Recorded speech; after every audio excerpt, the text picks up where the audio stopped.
Ito siya guys. Nilagay ko na yung condense ito. Ihalap muna natin to.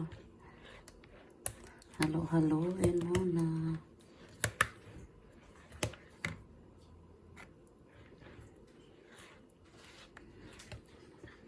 Tapos mamaya ilagay natin to siya.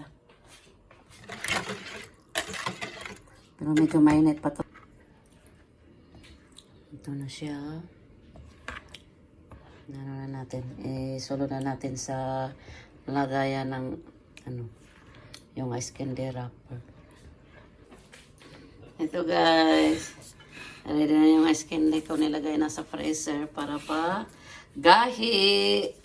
Para mo gahi na, ya ere ato ningi try on niya. Kuan ka po kamong nabuhat pila?